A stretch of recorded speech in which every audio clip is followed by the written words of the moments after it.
Una persona normal, cuando cruza un umbral prohibido, puede perder el control de su alma y puede ser poseído por una fuerza oscura e imparable. No estoy hablando necesariamente de fuerzas demoníacas, el juego, la droga, el alcohol, la violencia, todas son fuerzas oscuras e imparables. En su interior siempre suele haber una batalla entre la razón y el caos que esta fuerza desata. Si se trata de una entidad demoníaca, lo que toma el control, empieza sembrando el mal a su paso. Y en esos casos, el destino de la humanidad se encuentra en manos de quienes tienen el deber de luchar contra lo sobrenatural, lo cual usualmente es una guerra invisible entre el bien y el mal. Esto no viene solo, viene acompañado de rituales oscuros, exorcismos fallidos, entidades demoníacas sedientas de poder, y el relato de hoy nos arrastra a lo profundo de lo que significa perder el control de uno mismo, la lucha entre los que buscan la salvación de las almas y aquellos que las condenan, y suele ser una lucha bastante intensa, una lucha que desafía no solo la fe sino la cordura misma, y eso nos lleva a preguntarnos hasta dónde puede llegar el mal antes de ser detenido. Hoy,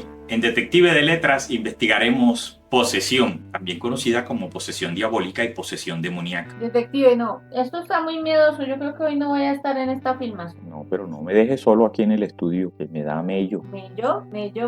Detective, pero ¿esta es una historia latinoamericana o de dónde es? Esta es una historia latinoamericana y tiene un origen bastante interesante. El 26 de diciembre de 1973 se estrenaba la película El Exorcista, que llegó a ser un éxito a nivel mundial y, como no, inspirando la creación en México de la historieta Posesión Demoníaca, que vio la luz el 27 de junio de 1977. No es el único caso en el que ha pasado esto. Es evidente que la historia de la película Ashanti inspiró la historieta Dinastía, África Blanca. La película Ángeles con caras sucias hizo lo mismo con Triste Alborada o El Canalla. Shogun de James Clavell con Samurai John Barry y Barry Lyndon inspiró Candilejas, Memorias de un Don Juan. La profecía es la base de Página Negra, y así muchas otras historias han salido de ideas de otros que inspiraron una nueva creación muy similar. Detective, pero ¿esto es plagio o no nos metamos ahí? Yo diría que sí, pero no soy quien para juzgarlo. El caso,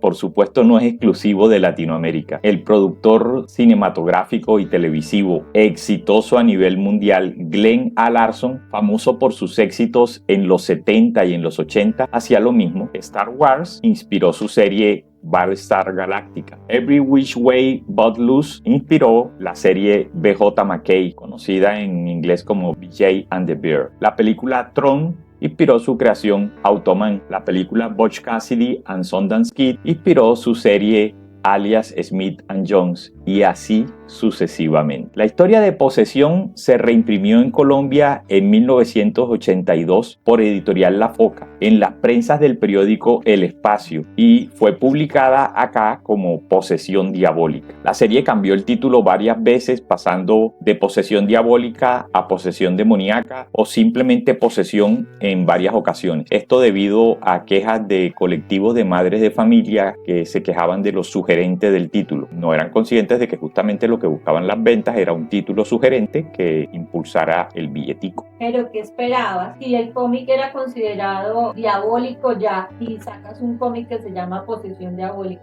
Pues la gente no le creía que el cómic no era algo digno, algo chévere. Es que de eso trata. Es como decir Karate Kid y quejarme de que el título habla de karate. Rafael Gallur Rivas, o como él firma artísticamente Gar, es un gran maestro del cómic. A los 17 años incursionó en la historieta La Isla Maldita, con dibujo y argumento propio. Esa fue su primera experiencia. Después, durante 2 años, dibujó para Editorial La Prensa, donde realizó algunos dominicales e historietas de vaqueros y de guerra. A los 19 años empezó su etapa profesional dibujando historias maravillosas para Editorial Edar, ahora llamada Editorial Beat. Allí realizó mini terror, mini aventuras, mini policíacas, muertes trágicas, entre otras obras durante 9 años. Emigró a la editorial Egea y allí perfeccionó su trazo, colaborando en las historietas Frank Kane, Posesión Diabólica y Sangre India. Trabajaba en las 3 al mismo tiempo. Frank Kane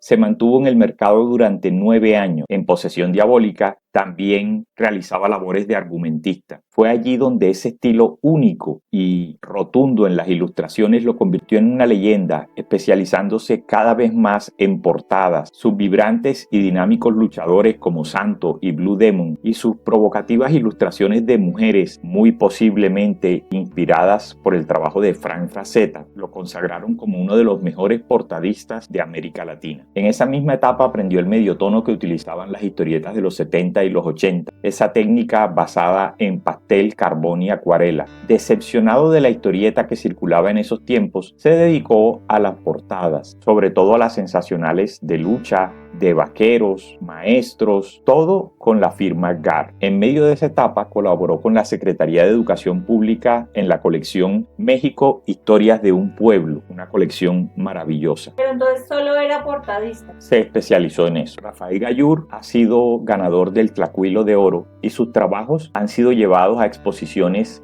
en Francia y en Cuba. No tenemos palabras para expresar lo maravillosa que es la obra del maestro Gallur. Dedíquenle unos segundos a ver su trabajo. El arte interior de la historieta corrió a cargo de Javier Robles B., del cual poseemos muy poca información, pero su calidad artística es demostrada al haber trabajado de la mano del maestro Ángel Mora como colorista en la historieta Cuentos de Dalia Negra en sus portadas. Oiga, detective, ese contenido es muy fuerte para nuestro canal. No, si hicimos torpedo, esto es como Heidi y Abuelito Dime Tú. No me diga que hay que traer plástico otra vez. No, hay que traer agua bendita y cruces. ¿Cruces? No sobran.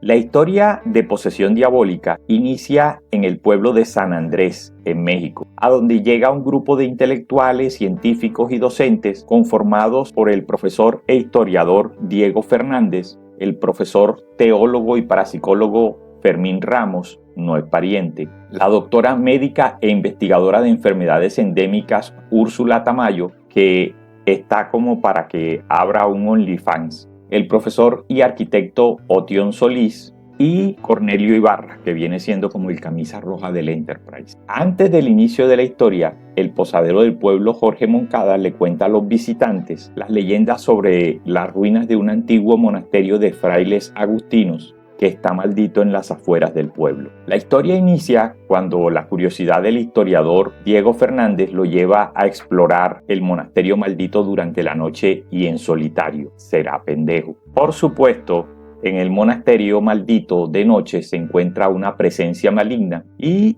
termina saltando por una ventana y misteriosamente ahorcándose con la cuerda del campanario, cosa que ya había ocurrido antes. ¿Y qué esperabas? ¿Y qué esperabas que te pasara? ¿Por qué no averiguaste lo que había ocurrido antes si eres historiador? El sonido de la campana, por el peso del difunto, llama la atención del padre Adrián Bernal, párroco del pueblo y de varios de sus habitantes. El sacerdote, la doctora Úrsula, el profesor Ramos y el comisario Vicente llegan al monasterio y entre todos bajan el cadáver de Diego Fernández. Los académicos creen que se trata de un homicidio, pero el padre Adrián les cuenta la historia del monasterio. Les narra cómo en 1755 los frailes agustinos tuvieron un enfrentamiento con los indios de la región y quedaron sitiados en el lugar actualmente maldito. Al principio se dedicaron a la oración, pero con el tiempo el hambre y las privaciones hicieron mella en su fe. Un día, el fraile Nicolás de Salamanca renegó de Dios invirtiendo la cruz del templo y convenció a la comunidad de que adoraran al Bajísimo. En pocas horas ya tenían vino y hasta mujeres en la comunidad religiosa que celebraba a su nueva deidad con rumbas y orgipiñatas cuchibailables. Detective, pero yo le he dicho que el negocio es conseguirnos un garaje y abrir una secta. Y usted es el padre Juan. Claro, el hermano Juaco. Y la silla RIMAX y ya. Y con tu conocimiento de la tecnología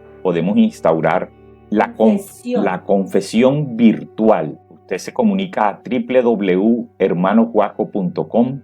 A través de un audio envía su confesión, envía su certificado de donación a la cuenta Banco Suizo a nombre de hermanojuaco.com y le llega su certificado virtual de estar libre de pecado. Eso es lo que hay que hacer. Si nos da plata, que los cómics no dan plata.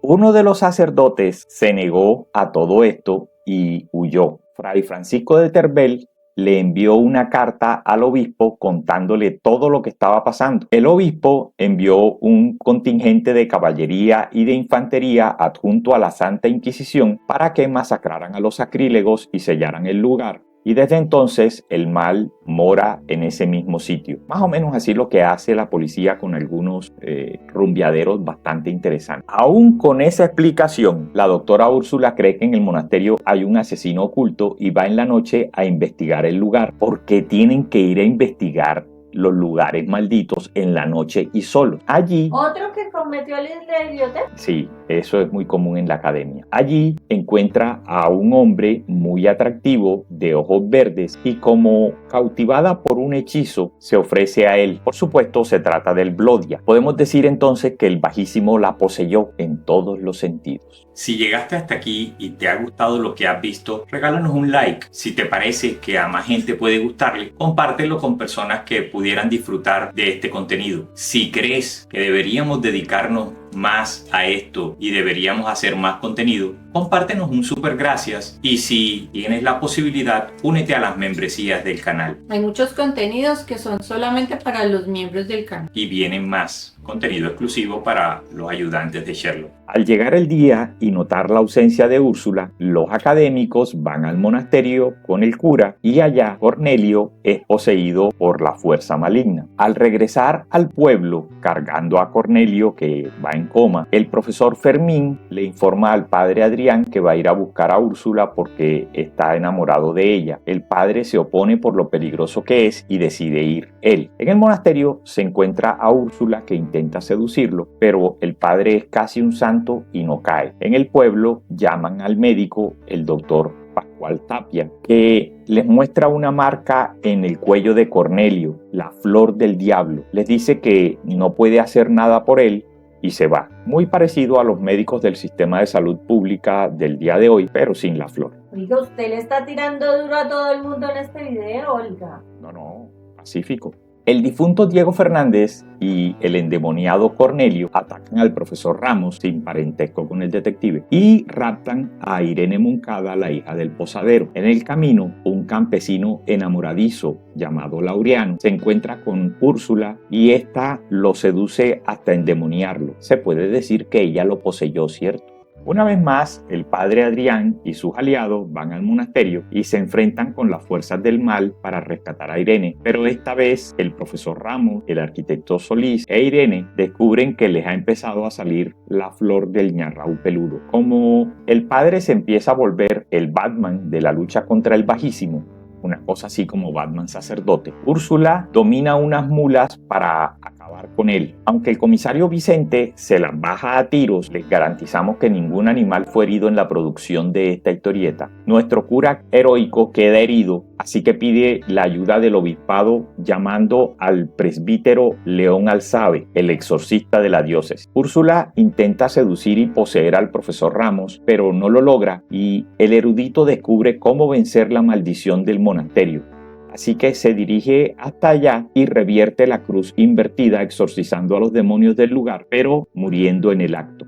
O sea, todo lo que se necesitaba para vencer al Blodia era una remodelación y redecoración del monasterio. En la ciudad, una joven excursionista llamada Lilia convulsiona al volver de un evento extraño en la Cueva de los Misterios. ¿Cómo va uno a un lugar que se llama la Cueva de los Misterios? La joven llega al mismo hospital donde se recupera el padre Adrián. El sacerdote se entera de la situación de Lilia y descubre que ésta está poseída, con lo cual el padre Adrián y el padre León Alzave intentan exorcizarla. ¿Y si sabía? Claro, es como el maestro Jedi del Vaticano. En el intento se enteran de una historia de 1926 en la cual un grupo de jóvenes llegó a una cueva descubierta por un campesino llamado Hernán Liborio, en la cual hay una figura en piedra de un demonio. Los jóvenes empezaron a adorarlo en burla hasta que se despierta y les ordena matar a Liborio y los condenó a asesinarse mutuamente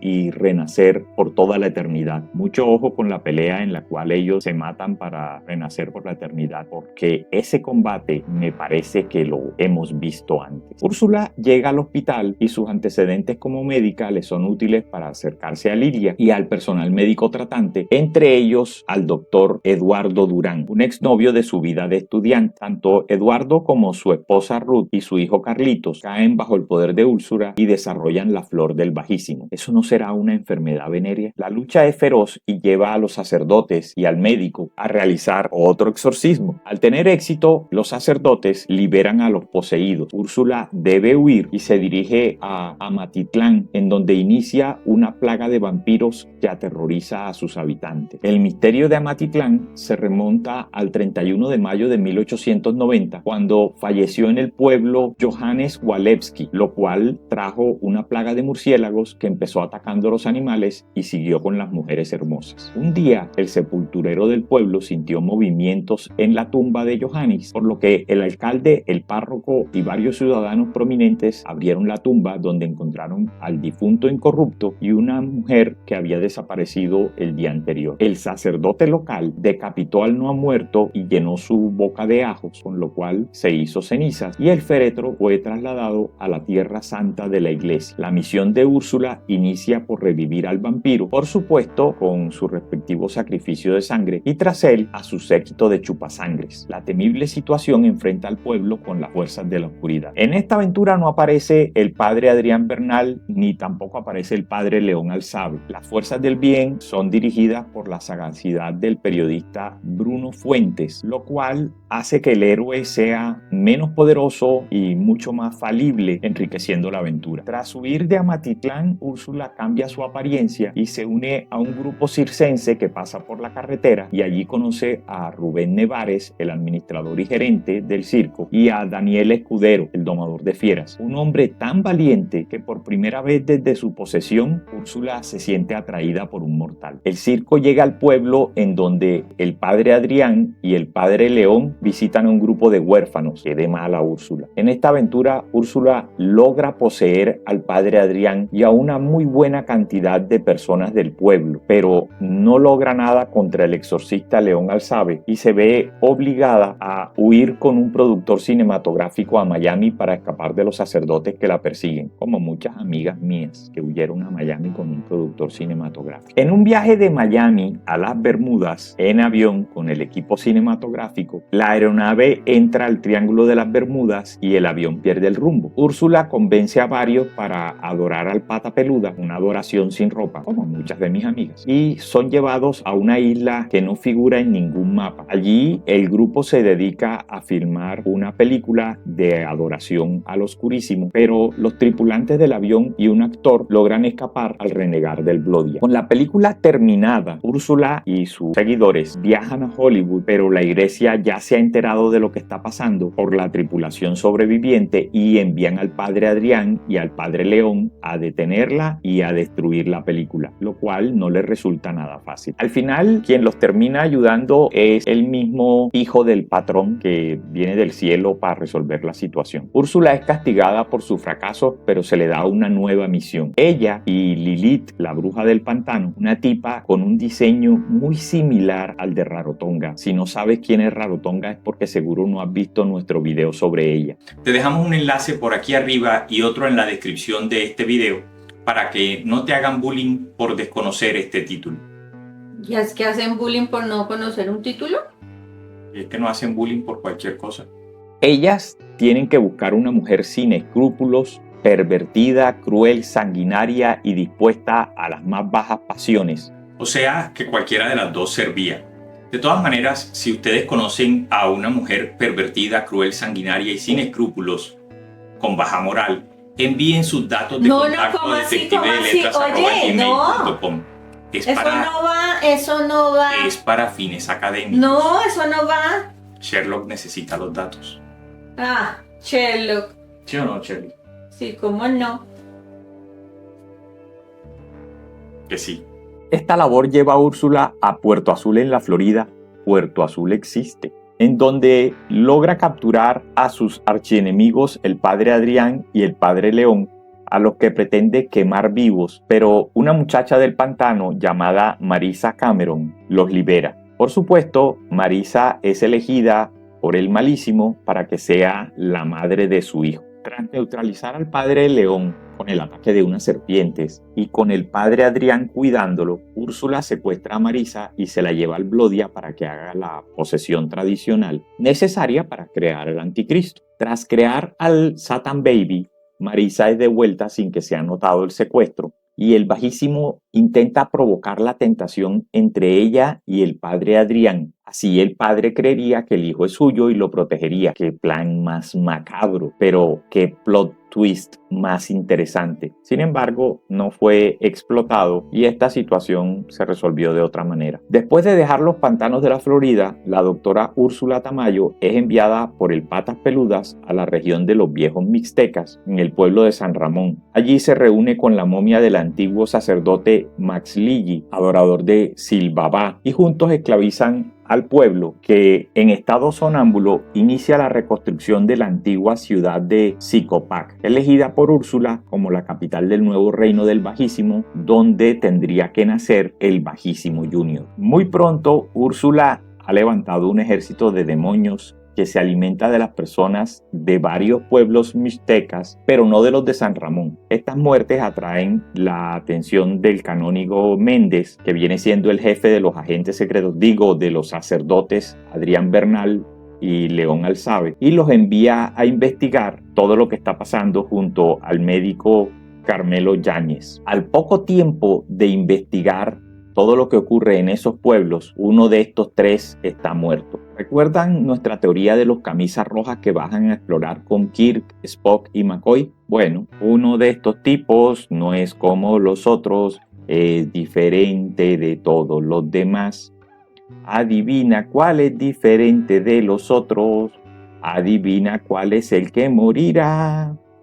Sí, dijiste que sí, el Dr. Yáñez no llega a la siguiente temporada. Mientras los sacerdotes luchan contra la infestación de los zombies, demonios y otras penurias, Úrsula encuentra a la futura madre del pequeño demonio, una mujer llamada Dorotea Lorenzo. Oiga, detective, pero eso es un novelón. Absolutamente, como muchos cómics latinoamericanos. Este número vino acompañado del primer número de Almagrande, el Jackie Justiciero para Suramérica, Centroamérica y el Caribe. Almagrande había aparecido en 1961 y se había publicado con éxito hasta 1973, cuando desapareció por la crisis del papel. Era 1983 y el mundo apenas iba a conocer al héroe de Sonora. Pronto le haremos su merecido video. Úrsula consagra su rito satánico, con sacrificio de mujer virgen para ungir a Dorotea como esposa del ñarráu peludo. Esta aventura podemos considerarla una victoria pírrica de los sacerdotes, con un final digno del ataque a Innsmouth en la historia de Howard Phillips Lovecraft. Si no sabes de qué hablo, date un paseo a tu librería local y pregunta por La sombra sobre Innsmouth de Howard Phillips Lovecraft. No te vas a arrepentir. El final de esta aventura deja a los sacerdotes Bernal y Alzave muy mal heridos, lo cual es bueno porque los presenta como héroes más normales que en la mayoría de las historietas, a la vez que Úrsula y Dorotea logran escapar. La historieta da un salto aquí hacia los eventos en la ciudad del Oro, en la casa de la familia Romero, en donde se celebra el 20º cumpleaños de Cristina, la hija menor de la familia. La fiesta es interrumpida por el ataque de fieras demoníacas que acaban con todos y raptan a Cristina. Esta aventura nos presenta a Nereo, un nuevo héroe que se enfrenta a Úrsula y a su secta blodiaca local. Nereo es un héroe falible, sin los poderes eclesiásticos de los padres Bernal y Alzave. Es valiente pero vulnerable y humano, con pasiones y con defectos, lo cual enriquece la historieta. Nereo está enamorado de Leonor, pero Leonor ama a Armando, lo cual forma el típico triángulo amoroso que crea el conflicto entre los protagonistas. Además, Nereo tiene el apoyo de la gitana Sabina. Tras una milagrosa recuperación de los sacerdotes, unen sus fuerzas a Nereo y Sabina para enfrentar a Nergal, el anticristo que ya ha nacido y ha tomado su lugar como el nuevo Blodia. A partir de este momento, la serie empieza a dar tumbos en el guión y a introducir nuevos personajes y líneas argumentales sin llegar a desarrollar a profundidad ninguna. Entre ellos nos traen un nuevo protagonista llamado Yandó, un gitano reencarnación de Saka el mago que se une a Nereo, la gitana y los super sacerdotes para tratar de solucionar este enredo. Detective, pero ¿para qué lo alargan tanto? Ellos no han terminado una cosa y ya están metiendo otra. Para sacarle más leche a la vaca flaca. Pero ¿cuál vaca flaca si ya ni siquiera hay vaca?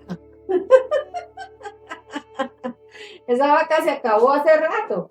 Tristemente sí. Tras una serie de enfrentamientos, Úrsula mata a Sabina y Nereo le da santa sepultura. A partir del número 109 vemos un cambio de guionista y desaparece Ralph O'Malley para ser reemplazado por M. Toledano, reemplazado a su vez en el número 111 por Robert Quinn, y Toledano volvería en el número 127, lo cual nos muestra la pérdida de rumbo del título y su baja en la calidad de las aventuras. Para muestra un botón. Para el número 167, el padre Adrián había vuelto como protagonista acompañado por Rubén, un joven parapsicólogo, esta vez abandonando el sacerdocio y portando revólver. Ahora el argumento estaba a cargo de J. García Tena. Otro cambio de rumbo que introdujo como apoyo de Rubén al chamán Don Abundio. La serie ya había introducido viajes espaciales e invasiones extraterrestres a un sancocho ya bastante cargado, y tras un recurso literario mediocre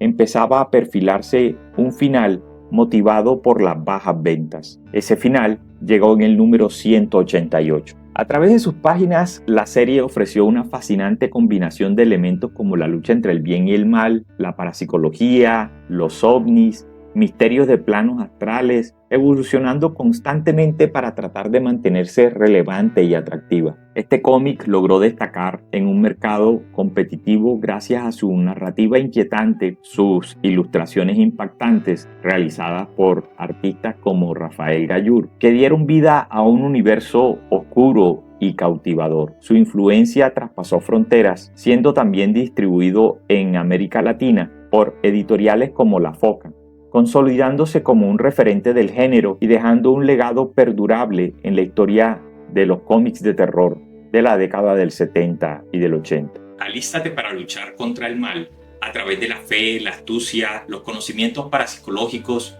y cuando lo desees, cruza el tenebroso umbral a nuestro grupo de Telegram a través del enlace que te dejamos en la descripción de este video. De esta manera podrás leer de primera mano los perversos, despiadados y sucios malos pasos de la doctora Úrsula Tamayo. Soy Jota y esto es Detective de Letras. Si te gustó, like, campanita, suscribirse, compartir. Nos vemos en el próximo video, investigando otro tema, tal vez más escabroso que este. ¿Más? O menos. En este salió el Blodia. En muchos sale el Blodia, pobre diablo. Oye, ¿no vamos a hacer Lucifer? No sé. ¿Por qué? ¿No te gusta? Porque es que hay mucho contenido de eso en YouTube. Pero no está el del Detective de Letras. Pues no hay de muchos, pero prefiero de los que hay poco contenido. Bueno, a mí me gustó la serie. Pero la historieta es muy diferente a la serie. Sí. Por eso mismo hay que hacer una comparación entre la serie y el cómic. Voy a ver si me dan ganas. O sea, no. Eso es, lo voy a pensar y no lo pienso. Sancocho viene del griego Caldus Levantus Mortis. Significa Que en idioma criollo quiere decir: tómese eso, mijito, que eso lo ayuda. Oye, Jota, Dígame, detective.